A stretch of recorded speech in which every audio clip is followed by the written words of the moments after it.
Middle east, जो बहुत time से कोवर्ट ऑपरेशंस और प्रॉक्सी वॉर्स का वॉरजोन रहा है, अब एक नए और खतरनाक मोड़ पर आ गया है। कई सालों से इजराइल और ईरान के बीच एक शैडो वॉर चलती आ रही है। असैसिनेशंस, साइबर अटैक और लोकल मिलिशिया एक दूसरे को घेरे हुए हैं। इसकी जड़ में है ईरान की न्यूक्लियर एम्बिशंस और इजराइल का उन्हें किसी भी कीमत पर रोकने का इरादा। अब पाकिस्तान, दुनिया की इकलौती डिक्लेयर्ड मुस्लिम न्यूक्लियर पावर, सिग्नल दे रहा है कि वह भी इस लड़ाई में शामिल हो सकता है। यह सिर्फ एक और रीजनल प्लेयर नहीं है। पाकिस्तान का न्यूक्लियर आर्सेनल एक लोकल कॉन्फ्लिक्ट को ग्लोबल क्राइसिस में बदल सकता है। इस बीच रूस, जो कभी ईरान का मेन सपोर्टर था, यूक्रेन में अपनी लड़ाई से डिस्ट्रैक्टेड और कमजोर हो गया है, जिससे ईरान पहले से कहीं ज्यादा अकेला पड़ गया है। पावर का बैलेंस बदल रहा है और दुनिया देख रही है। आगे क्या होगा, इसको लेकर परेशान है। खतरा पहले से कहीं ज्यादा बड़ा है। पाकिस्तान का यह कदम स्ट्रांग डोमेस्टिक और रीजनल दबावों की वजह से है। फिलिस्तीनी कॉज के लिए पब्लिक सपोर्ट और इजराइल इंडिया के रिश्तों पर शक इस्लामाबाद को एक्शन लेने के लिए उकसाते हैं। ईरान के साथ हाथ मिलाना परसीव्ड एनसर्कलमेंट का मुकाबला करता है और इस्लामिक दुनिया में पाकिस्तान की स्टैंडिंग को बढ़ाता है। यह सिर्फ सॉलिडेरिटी के बारे में नहीं है, यह इन्फ्लुएंस हासिल करने और यह इंश्योर करने के बारे में है कि पाकिस्तान की न्यूक्लियर डेटरेंट साउथ एशिया से बाहर भी रिकॉग्नाइज्ड हो। इसमें शामिल होकर पाकिस्तान का मकसद एक पावर ब्रोकर के तौर पर देखा जाना है, न कि एक बाईस्टैंडर के तौर पर। यह टॉप टेबल पर एक सीट के लिए एक हाई स्टेक गैम्बल है।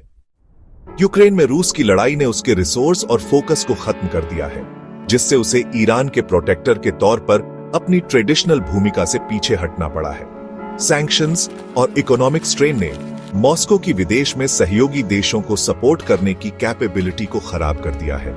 ईरान, जो कभी रशिया सपोर्ट से प्रोटेक्टेड था, अब खुद को एक्सपोज पाता है और नए पार्टनर की तलाश में है। यह वैक्यूम ईरान को पाकिस्तान के करीब धकेलता है, जिससे उनका अलायंस और ज्यादा अर्जेंट हो जाता है। रूस की कमजोरी दूसरों के लिए एक चेतावनी है।